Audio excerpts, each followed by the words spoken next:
We're back in the house. What's going on, mate? Episode 7, man. Episode 7.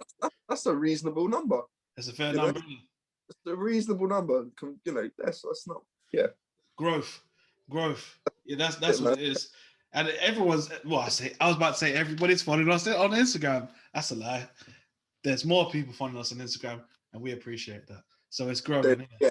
Genuinely, like little victories, isn't it? You know what I mean? Like the small victories. We appreciate all of it, man. Every view, like. And it's just for the love, innit? At the end of the day, it's just for the love of the game. And we're not even been about for a minute now. We've not even been here to record since before Ngannou, because of Easter and breakups and holidays and so it's been a minute. And I swear there was there a week off in between that as well? Yeah. There was 1 week of no fights. So it's been about 3 weeks. Oh wow. 3 weeks. Silly.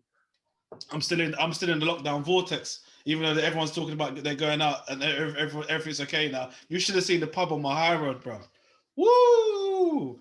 See Soho, innit? I see the clips of Soho. That's a rave. Why? A rave at this point. Why? I don't know, bro. I don't know, man. But everyone's looking like they. I can't tell no one how to live their life, innit? Do you know what I'm saying? Like, where everyone's been stuck indoors and that. Yeah. Obviously, part of me is like, yeah, let's like softly in it. You know what I mean?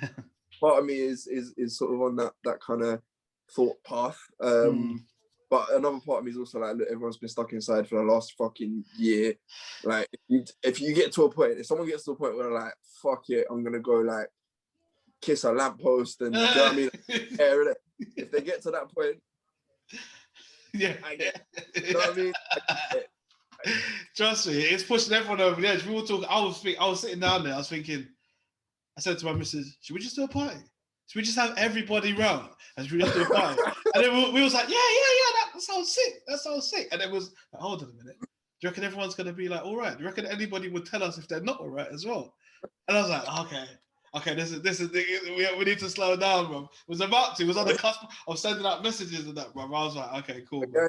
Guarantee there's some heads as well that will get it, start coughing or something, and be like, I don't need to tell no. He'll be alright. He'll be alright. It's just a cold, just a common cold, bro. I don't know, man. It's getting dumb, like, it's very long now, isn't it? But so that's what I mean. Like, I get obviously people going a bit nuts, but for me, look, I'm just happy that. I mean, I haven't been able to get to either yet because it was only yesterday. But like a barber and a gym, innit? That's what I'm looking forward to. That's open now, so yeah. I'm waiting for people to go to said establishments and then let me know how it is there, innit? Because I know what's happening in the barbers. I don't need to get involved in that right now. But I don't know anyone that's gone gym just yet, and they haven't shown me pictures of what it looks like in the gym. If it's heaving, man, forget about it, huh?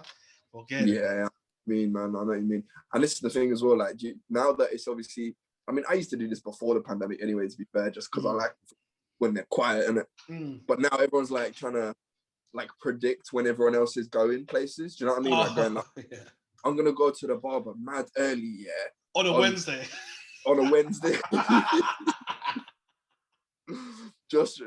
then the other part you start thinking like, but what if everyone else is thinking that maybe if I go at 6 o'clock on a Friday, double bluff. It's all. There's too much thinking either way, innit? It used to be just go out when you want to go out, but now I've gone full spectrum when I'm overthinking every situation that's going on, bro. But it's all nuts, man. Well, hopefully we see the end of it this summer and things get back to normal because there's too many cards stacked up. There's too many boxing events, UFC events, MMA events in general for it not to have a crowd back now. And there's going to be some weeping managers and chairmen of the board because if it turns around where they lock down everything again, it's gonna be messy, man, real messy. Yeah, man, and like even to your point about like so much going on, not to have fans, but like not just in the fucking stadiums, but like in our yards as well. Do you know what I mean? Yeah. Watching a card by yourself is just, it's not the same as doing it with your people, with your friends, family, whatever, innit? Do you know what I mean?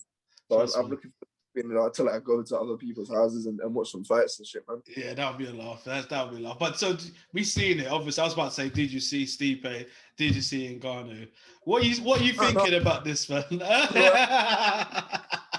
I sent it to you. Circled, Stipe doing the surfboard, man. No, I didn't feel happy about that one bit, and I'm sure that I don't know if people do. I think after Stipe had what happened to Stipe, I think everyone was just like, I hope he's okay, regardless if they liked him or not. And DC said it something along the lines of, and everyone says you're this and you're that until you're no longer there. Then everyone wants you to come back. As soon as you're out, they want you to come back in. But why did he? There was some meme-worthy stances during that. If just on the stills, just on the stills, he looked like he got run over. To be fair, so yeah, I'd like to argue that point, but I really can't. Yeah, that was not good, man. That was not fun to watch. Like, as a Stipe fan, as a fan of just the sport in general, like he's a great representative for it. Yeah. So to see that happened to him, it wasn't good. It wasn't good. But like, he couldn't have been knocked out by a nicer guy. Let's say that.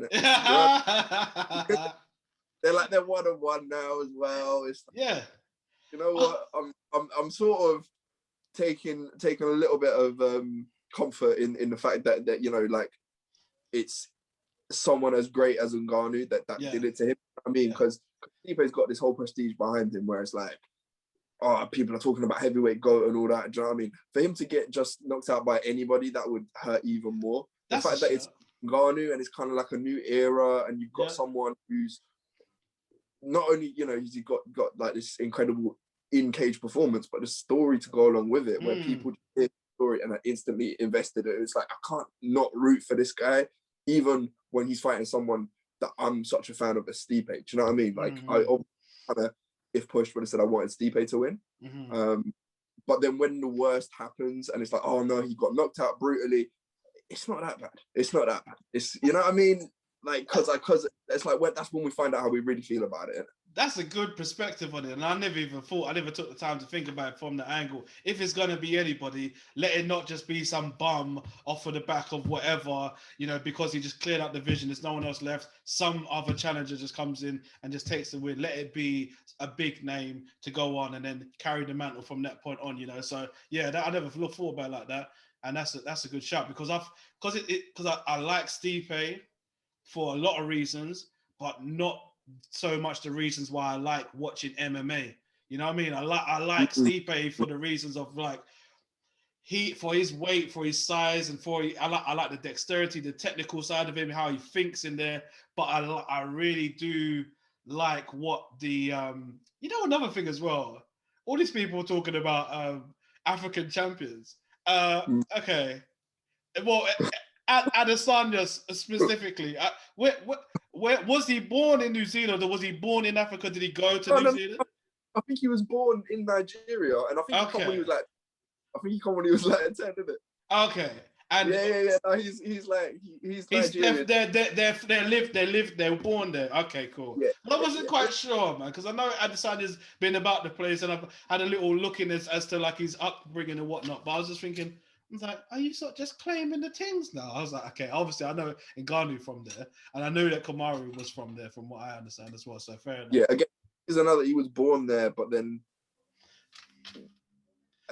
moved when quite young, wasn't he? Like I think he's like grown up in America for the most part, or like for sort of like formative years or whatever, from like teenager at least. Yeah, because he was a wrestler. He was doing the wrestling. That's what I was. Yeah, that's what I meant. Yeah, well, okay. Well, that's a good look, man. Because I don't know whether it's a case of, it's facts that it must have inspired something over in Africa, whether it be specifically Nigeria or the entire continent. It seems to be, I'm seeing a lot more Senegalese wrestlers.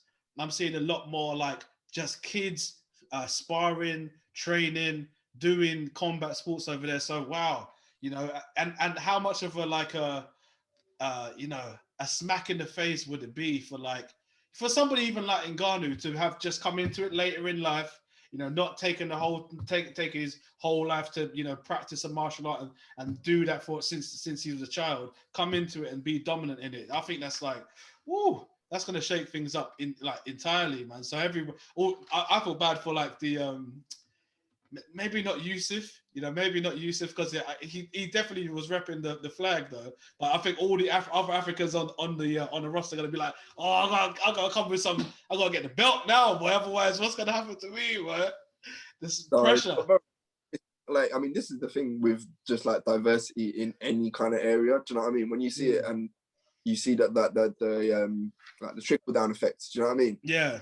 That's when you see like how powerful it is and like how much it matters. Do you know what I mean? Because it's like you're gonna see some shit in the next, however, even like talking 2 to 5 years time, innit? Yeah. Like, shit in it, like man, it's good. It's gonna be a good look, man. So I can't wait for the see, like you said, trickle through. But I think for Stipe and Ngannou, because I'm such a fan of Stipe, and I was still dubious about Ngannou. Now seeing how the kind of landscape is after he won, I'm kind of happy about it. I'm excited to see what happens next, and I'm specifically happy for him as well, because he looked fucking chuffed to bits, man. And even what he said about the previous fight and how he fought in the fight as well. He wasn't himself and this, that, and the third.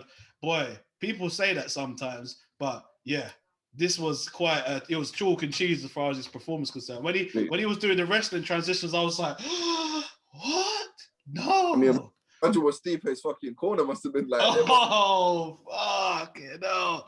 No, like, what now, innit? What now? That's like the one piece of the puzzle that, listen, you know when you see Avengers, innit? When Thanos gets the last Infinity Stone, that's when you're like, it's all long. It's all long. The Stipe's calling at the sideline with the towers, like looking like Rocky. It's like, yo. When he did when he did the head kick, man. For real. Again, man, it's just unexpected tools.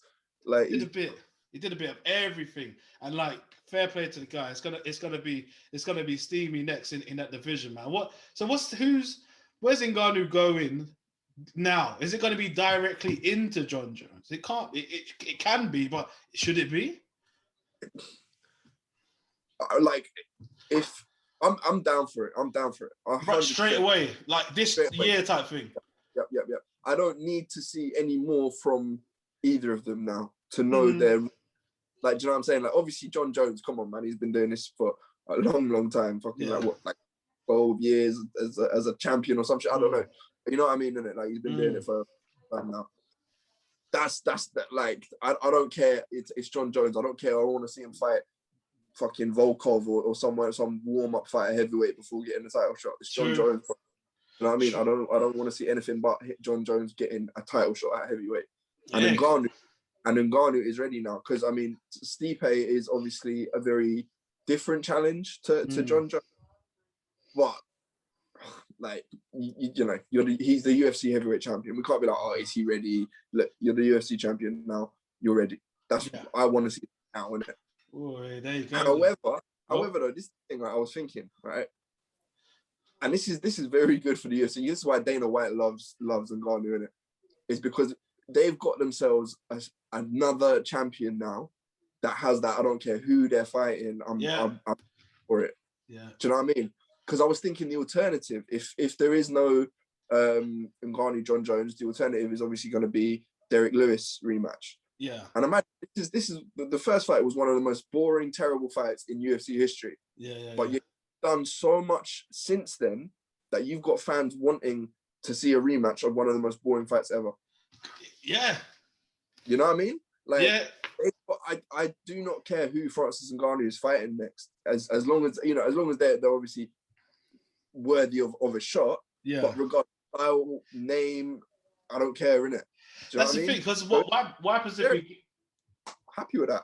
What happens if we get it done too early? So say it's in winter 2021, and then Ngannou smashes Jon Jones, for example, and then puts Jon Jones. It's still in the heavyweight division, but at a lower rank. Is Jon gonna go now and clean up? Can he clean up? Should he clean up? Would he have to clean up? Where would he go next? So if he loses against Ngannou, where does he go from? Yeah. Personally, I think that. I mean, so again, far. yeah. Jam. Yep. And are you okay with that? As a fan, not even a little bit. It's gonna happen, isn't it? Like, yeah, you know yeah. Absolutely not. Absolutely not. Like, if Jon Jones lost to Ngannou, it's not like oh, you're not very good at MMA, are you? Yeah. You know what I mean? Oh, man. Go fight Blachowicz. I'm down for that. Fuck it, fight Izzy. Yeah. You know what I mean? Like, okay. But it's not gonna happen. It's not gonna fucking happen, is it? If Jon Jones, I mean, look, I don't know the guy, but just from nothing in it, from vibes in it. Let's be honest, vibes in it. From I think that if he lost his undefeated, I mean, obviously he's got that one loss, but we all know the story there. Yeah. If he loses his undefeated status, he ain't coming back, bro. He's gonna Ronda Rousey this thing, man. Yeah, and he probably should, or would he? I don't know, man. I'm just always concerned that when I see these, like, obviously the things played out how they played out in boxing with, say, Anthony Joshua and Tyson Fury, as far as prolonging it, as far as making the build up super, super long, but not too long to the point it gets Pacquiao Mayweathered. But I'm always concerned of, like, if these things happen too soon, then it takes the steam out of either, like, one of the biggest people in the roster, because it'll feel breezy in the bigger categories without Jon Jones. Whether he's, like, in the background shooting pigs out of his helicopter, maybe light heavyweight, maybe heavyweight. If he's still lurking, I still see when GSP, I know GSP said, allow it, I'm cool, don't need nothing to do with it. He's still fit enough and dare to be like, here comes a new challenger. Like when Akuma comes in when you're fighting in Bison, and just like, ooh, into the screen and just abs the ball up. I like that feeling where they could come back. And if Jon were to lose to Ngannou, it would probably be really ugly as well, man. It'd probably be really like someone's getting really twist up and hurt. Look, Ngannou's not, like, outpointing him in a chest 5-round decision. Like, that's not happening. Like, Ngannou's gonna knock you out. He's got 100% finish rate. Yeah. Like, we know what's gonna happen. We know what that entails. When we say Jon Jones loses to Ngannou, we know what it entails, isn't it? What the fuck? So, dude, that's I don't know. I'm concerned that the hype needs to be ridiculous, man. And I feel like squeezing one more in before it makes me kind of, I'll be right. I'm ready. Give it to me now. Right now, I'm kind of like, I'm worried. For who? For Ngannou or for my viewing pleasure? I don't care.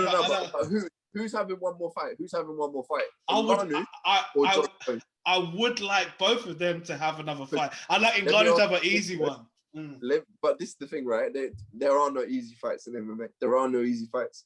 Who's more likely to lose their tune-up fight, next fight, filler fight, whatever you want to call it? Who's more likely to lose and fuck up the super fight? Who's more likely to lose? Yeah. Oh, see, that's difficult because it's like on paper hasn't been to heavyweight, but walks around at heavyweight. Has probably felt heavyweight power, probably punches at heavyweight level. Who would be more likely to lose? I don't think either would, because I think Ngannou's cleaning them out. Of course. I'm not trying to say that you have to say either one is likely. Yeah, who's more? It's probably not. Jon is more likely. If I had to pick, Jon's more likely. And that pays me to say I'm the biggest Jon Jones fan. He's the best ever. All of this, but that's what I was thinking. And I'm like, so if we see Ngannou fight again, I'm okay with that. If they book Jon Jones, this is the thing. This is all a little bit elementary anyway, because I don't think Jones is fighting again if it's not for fucking $20 million, $30 million, and for the title. I think he's just at that stage now, just from what he's saying about the pay dispute and everything. I don't think it's just this fight in particular. I think in general he's like, look, I'm not fighting these nobodies that I've been doing for the last however many years, not made no money from it, no money. You know what I'm saying? Like, I think he's at that. So if they get Ngannou another another body on the resume. Yeah. In the rim. Cool. Jon Jones ain't fighting no. Oh, I see. Okay. I'll take that compromise. I would take Derek Lewis rematch body, then do it. But yeah, okay, cool. If I'd have to choose, maybe I'd prefer that than directly into Jon Jones. But it would be like you say, it'd be so easy. If this is our matchmaker meeting, then we can change on that, and because I'm with Derek Lewis, but at the same time, let's not hold it up for too long. Yeah. Because you know the thing is, because I see that Jon Jones and Ngannou as the super fight one-off. I don't see Jon reigning as heavyweight or even wanting to defend. He's going to do a GSP, get the strap and bounce. But I want to see Ngannou defend and be a reigning champion for as long as possible. Because looking at the heavyweight division right now, forget about the up-and-comers right now, Ngannou could do a dirty reign, a dirty run, unbeaten for a hot minute, but the only kind of like, is Jon Jones right now. So I'm just like, 100% agree. But isn't that like, I mean, isn't that a pretty good position to be in, to be honest? Yeah, because the thing I'm thinking about this super fight as well. It's delicate as fuck right now, bro. Yeah. I feel like if Dana fucking sneezes the wrong way, then John's gonna go, I'm out. I'll never chat to him again. Like, you know what I mean? So if that doesn't happen, I'm okay with it. Yeah, I'm okay with it because I think you're right. I think there is the potential for Ngannou to do something ridiculous, something unheard of. Do you know what I mean? Yeah. Like, I mean, obviously he's not the youngest guy in the. I mean, the division's a bit older anyway, but he's not the youngest in the organization. But he's got at least another 4, possibly 5 years of doing what he does.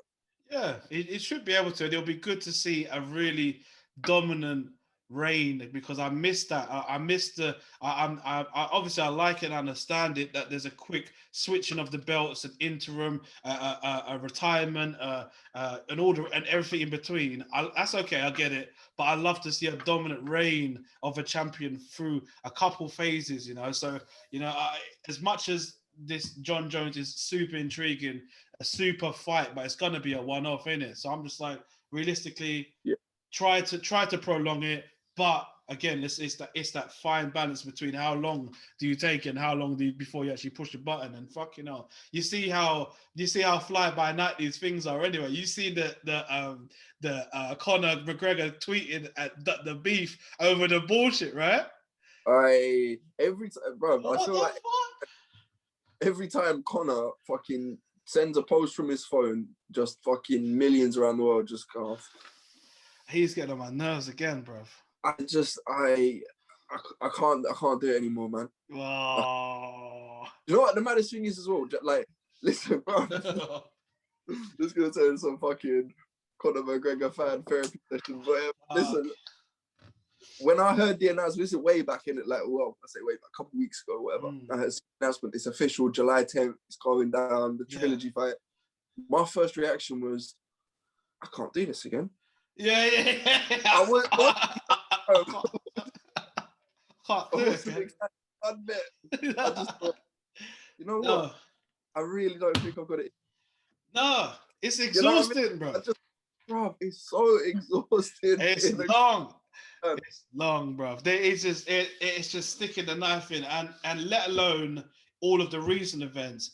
I don't even give a fuck about a trilogy right now because realistically, that performance was head and shoulders above his level at the point. And realistically, if he's talking about in his ring time and ring time isn't going directly back into the same situation, man. You need to go and see different looks, have different wars.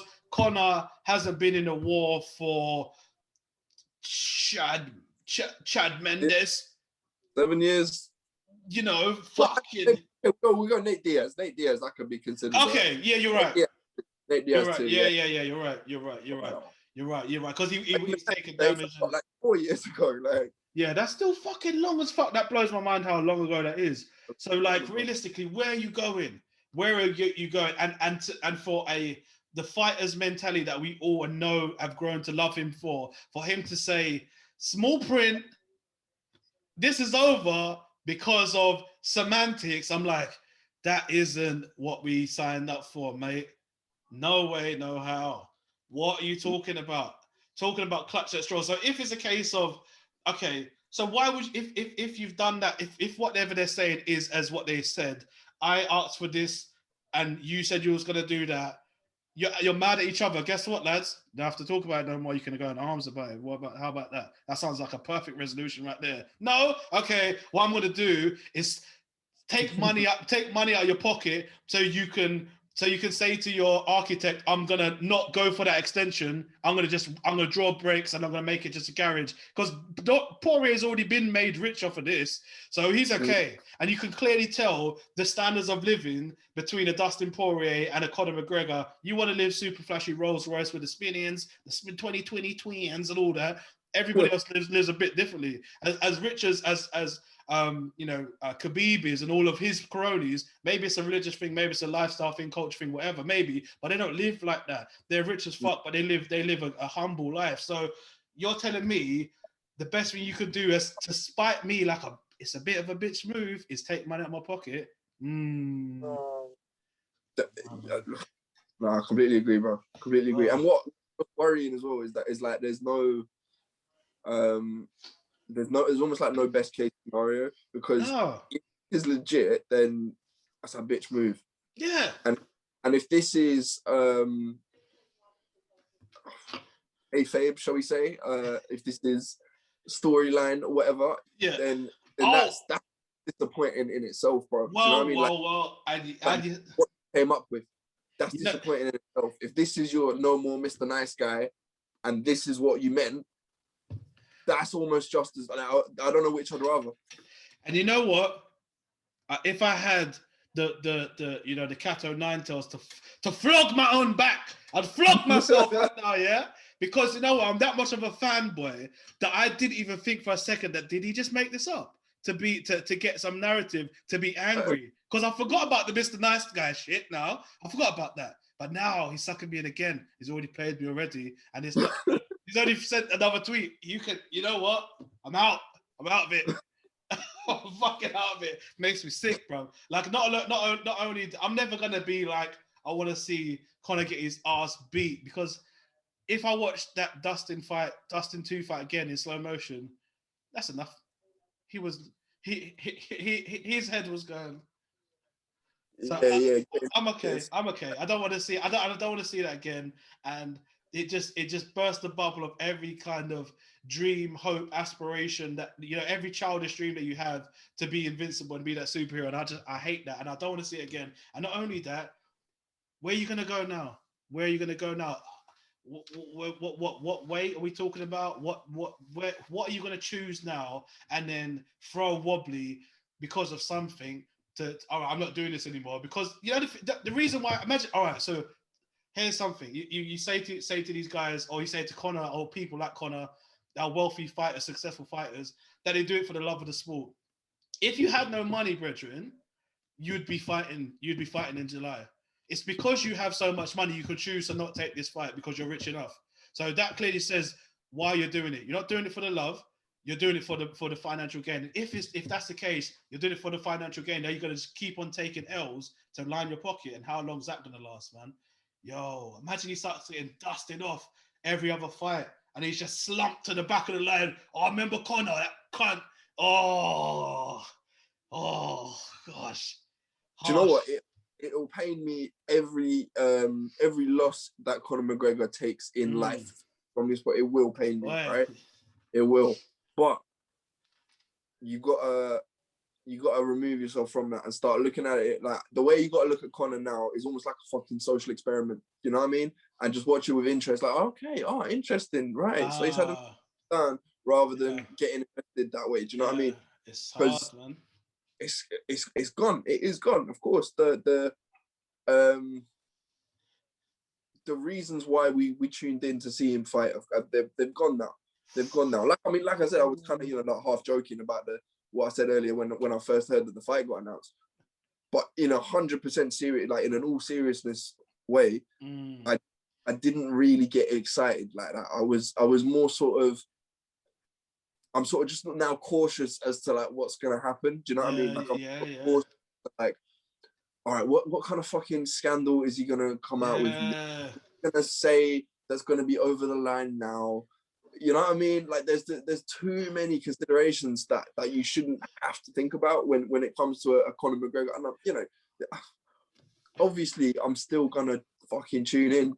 Yeah, of course. But you know what I mean, though, innit? Yeah, 100%. What can he say? What can he say to a Dustin? What I was still saying, what could he say to Khabib? Because I thought the whole thing was like, you're shit at what you do in the octagon, not your shit as a person and everything. If you start saying Dustin's a shit person, it's like, bruv, nah, man, no.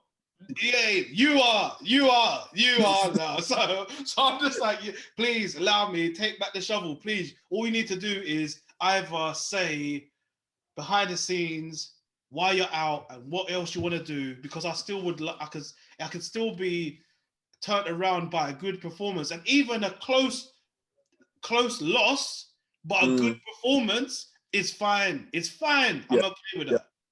But completely, man, completely. It's like, and this is the thing, right? Because obviously we've seen everything that Conor's done in the past. And let's stop right there. Is this fucking man? We're talking about Conor McGregor yet again. I'll tell you.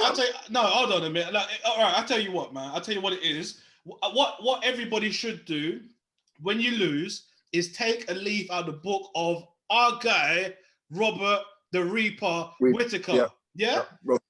Yeah, completely, bro. That's who should be. That's who should have all of the spotlight on this situation right now. Weirdly enough, I'm almost more excited to see Whittaker fight now since the loss than I was when he was champion. 100%. 100%. So excited for him now. I'm just like, yeah, what is he gonna bring? Because you know he's gonna bring everything in him to a fight now. Man. And realistically, that was probably always the case. But I think it probably just needed a little less back then than what it does now. It needs all of him he's giving right now. You know what I mean? Like, but it's not. It doesn't. Okay, I get ahead of myself and start saying it's this and it's that. I think it doesn't appear to be an emotionally led crusade.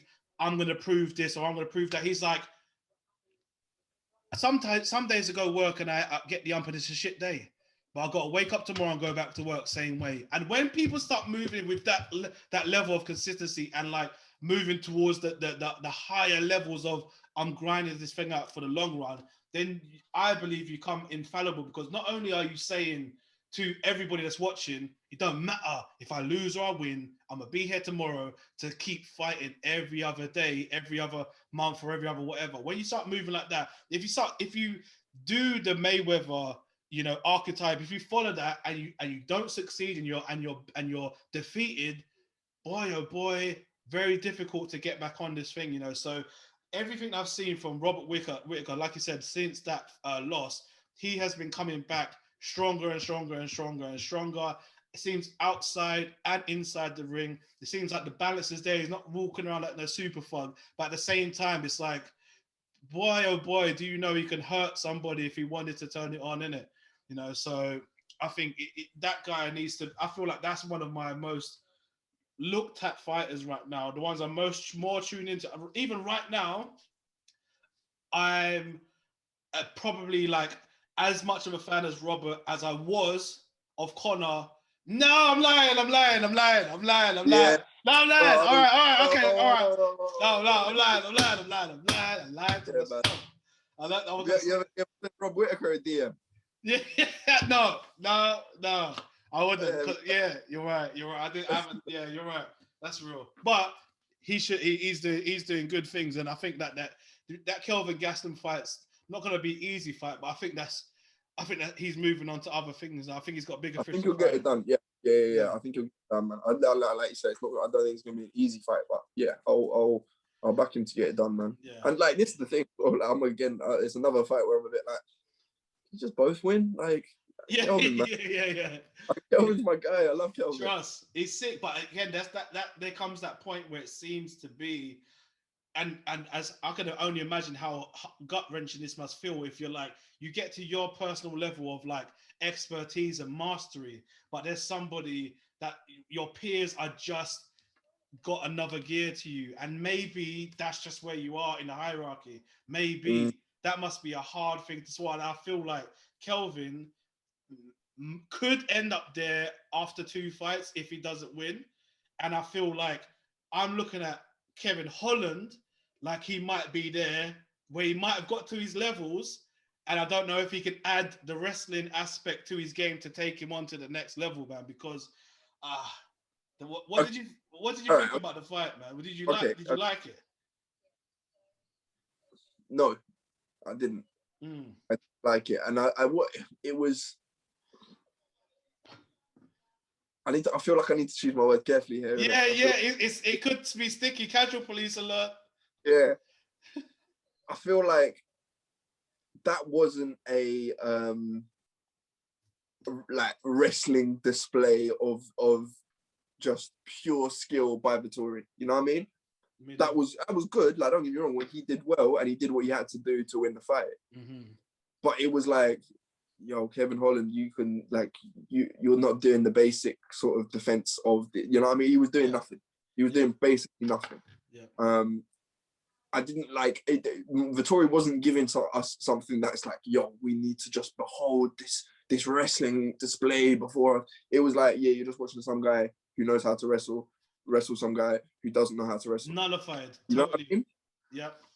And like it's like that I didn't sort of enjoy watching it from that perspective. Like I didn't get the aggression, I think, from Vettori consistently. Like I think there were moments where he'd sort of like I think especially early, I don't know if he got fatigued or what, but early he was sort of like, I was thinking like, okay, this is the aggression that we saw at the weigh-ins and what we've been talking about all week. Or like especially when Darren Till pulled out and he sent that tweet out being like, I'm doing this thing. Anyone who wants to fucking say something, come meet me in the octagon this Saturday. I'm done.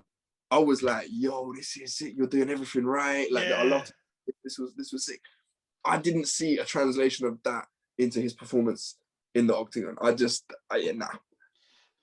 And with the thing with Kevin Holland, right? And like he's very good. Obviously, he's a very, very, very good fighter and a really good striker.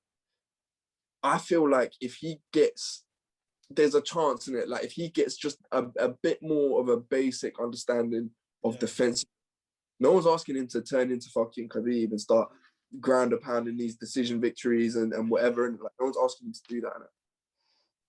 But how far has Izzy gotten in the middleweight division with good defensive wrestling and great strike? Yeah. That's that sweet spot ratio where you have to just be you have to be like above average. You have to have obviously the fundamentals. It's like fundamentals, which is what I saw that night against Holland Vettori. It's like that's what an MMA fight would go if, say, a really good boxer were to come into the cage. It would just be like, I'm not even going to even punch you, bro. I'm not even going to even stand on my feet. We're going to take this down, and this is how it's going to be. And if you can't do nothing to that, then you're pretty cancelled out. And it's like it shows what those top 5, top 10 guys are saying as far as their like all roundness. They're totally rounded because we very rarely see such a dominant wrestling exhibition like that, or even just any ground game like that, because we don't really see it that often because they've got enough defense to be able to not get to that position or get out of that position. So it's strange, but what can DC fly over to fucking Holland's camp and do in 6 months? Is he going to be inactive whilst he brushes up? How much does it take? It'd be good to speak to somebody wrestling. Kevin Holland's 28. And this is the list. I don't know shit. I don't know what the fuck I'm talking about. Right, that's on the table right away. This could be like the worst fucking analysis you've ever heard in your life. However, I'm ready. He's 28. Come back at 29, bro. That's calm. Okay. A year, 28 to 29, a year off. That's calm, man. That's calm. This guy's, listen, I can't remember what his record is, but it's like 20 something and something. You know what I mean? He's got octagon experience and he's got cage experience. He's got fight experience. That's nothing, man. I love that. That's brilliant. I might have to DM that.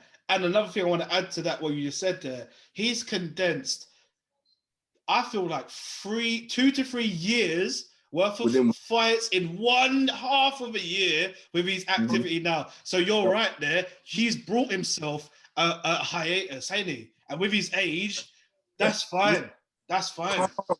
That's I would think would be the best thing to do, man, because you don't need to get to expert level in it. You don't need to get to. I don't know what his like setup is in his camp. I don't know how much time he dedicates to wrestling. I don't know how like who his coaches are and like what their credentials are and all of these kind of things. I don't know in it. But even just changing up one of those factors, for a reasonably extended period of time, like I say, like 9 to 12 months, something like that. Change up one of those things for an extended period of time, and that might do the trick in it. Do you know what I mean? Like, that's a shout. That's a shout, man. And you know, the thing is, I was thinking was like, because he's been so active, we've got to keep him active, and that's where his lightning bolt lies in the activity. Prolific, stay prolific, boom, boom, boom, boom, boom. Go back into the 1990s of like fighters fighting 5 times in a year, 6 times in a year. Maybe that's where the magic is, and maybe that's why those old fighters have those crazy 45 records, 41 records of fighting within a comparative amount of time. That's genius, because I was like, he's not going to have 6 weeks between his next one because he fights so regularly. He doesn't have to fight. What am I talking about? I almost feel like someone needs to tell him that. Yeah, I need to. You fucking hell, you need to tell me. Like on a like a badass scale, fucking stepping in against Vettori for Till was high up there. Like, you know what I mean? Like, that was high up on like the bad boy move scale. That's no fear, man. I rate that. 100%. Was it the smartest thing to do, though? Was it the smartest thing to do? Fuck it.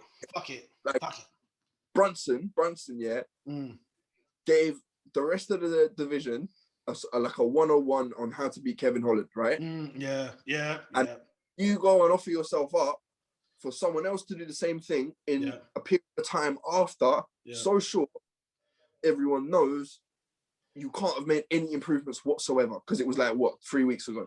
Fucking hell.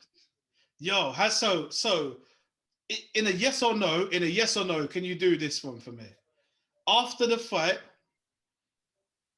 we know the results. I'll tell you that I think that Holland performed better than Vettori did, even though Vettori won.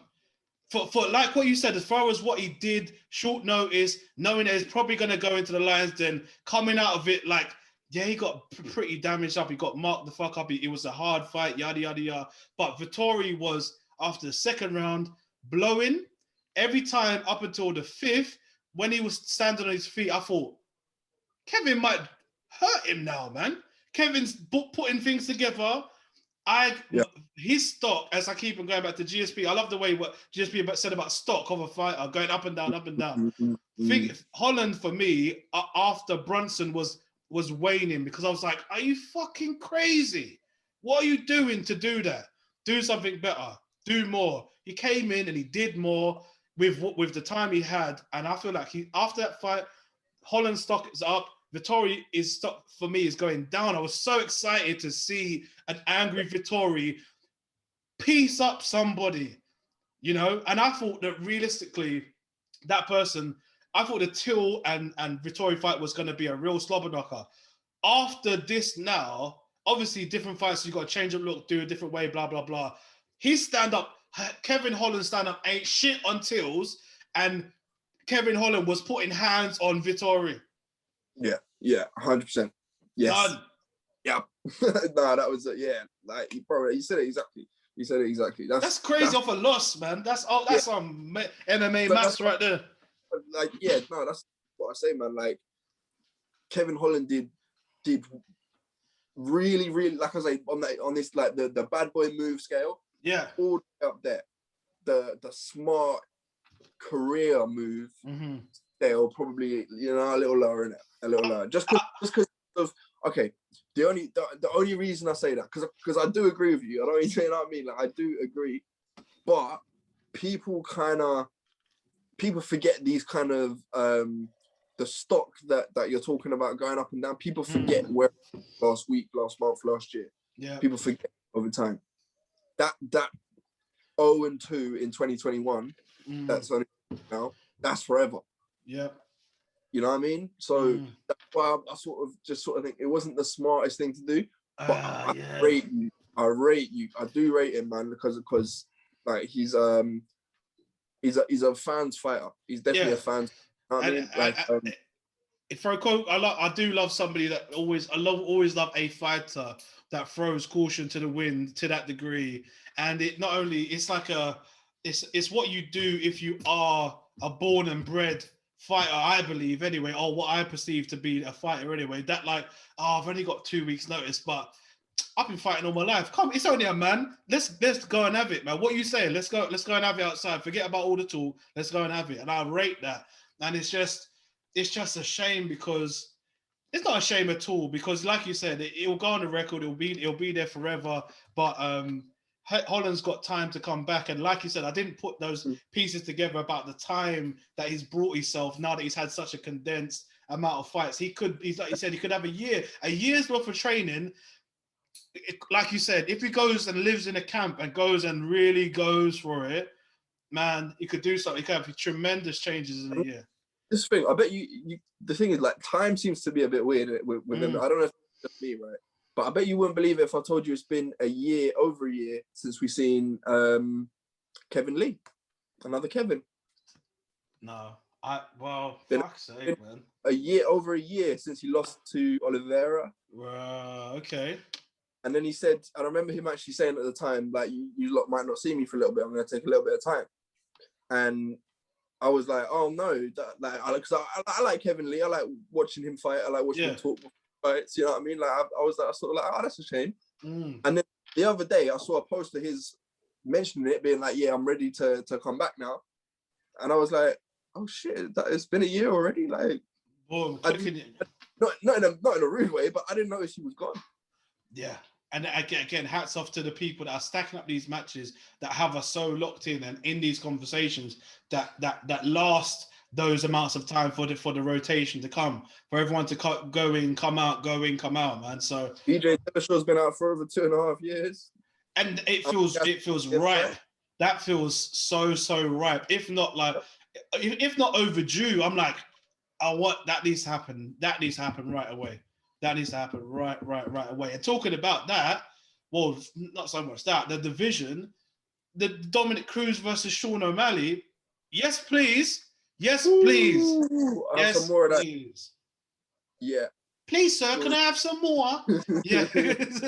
Yes, please. You know that because as well as fighting styles, personality styles, that's like the Sensei OG versus the young buck spin kickaroonie character, and I want to see what that looks like. I really would love to see what that looks like. Yeah, no, that would be a good fight, bro. That would be a good yeah.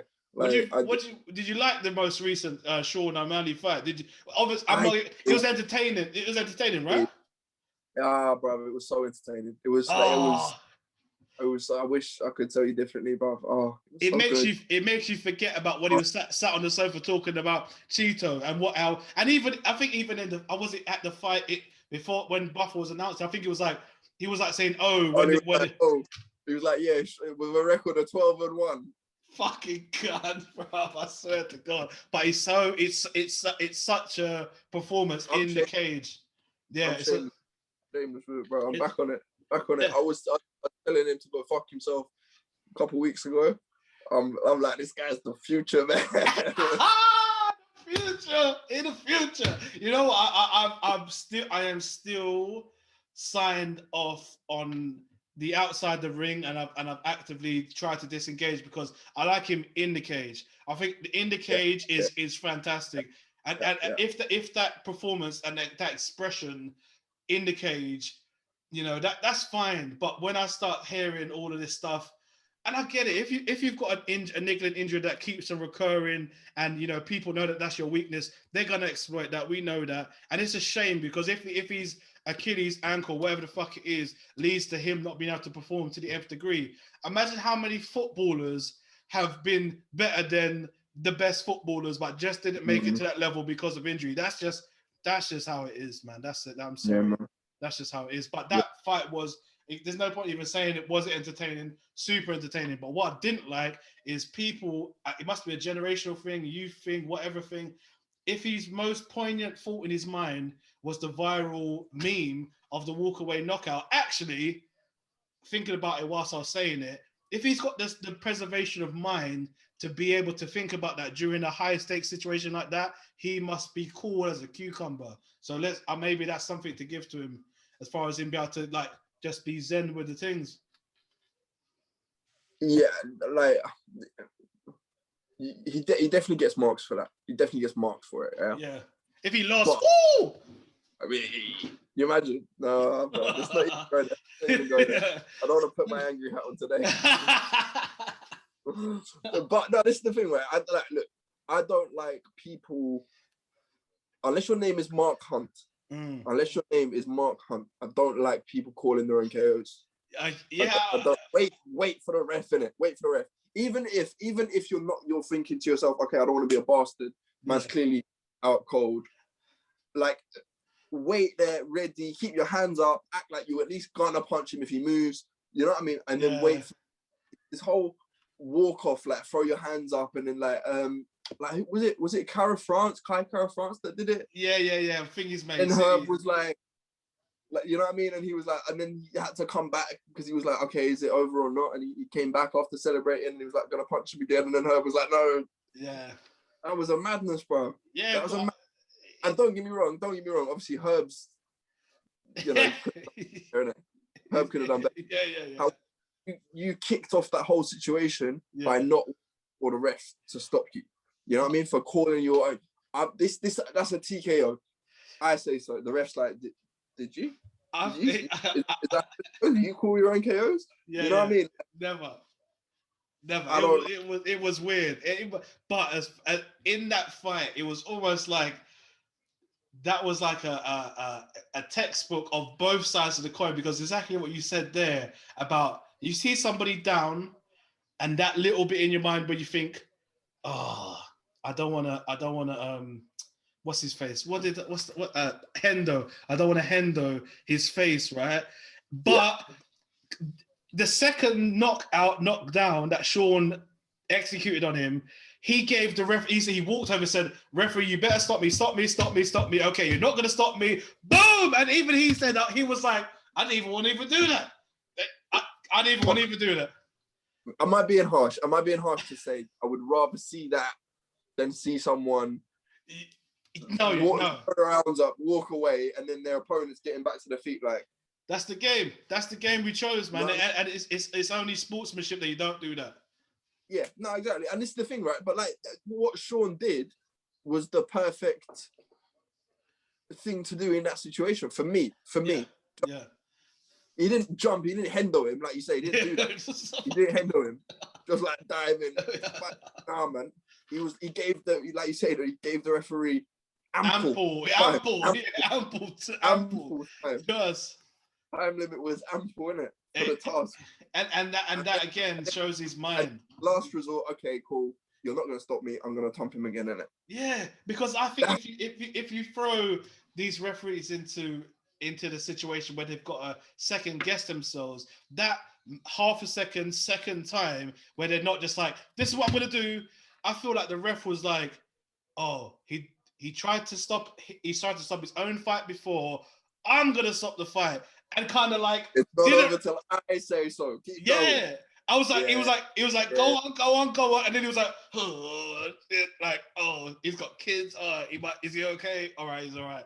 But boy, that was like a small kind of like clip into the life of like, it was just a good kind of like I don't know how to say it. It was just like a good snapshot into every type of MMA fight you can have within one fight. You know, I thought that was entertaining as fuck, and I can't say that I'm back on this thing, but what I would love to see, what I would turn me around would be a decisive victory over somebody like Dominic Cruz, because you can't do that on a joke.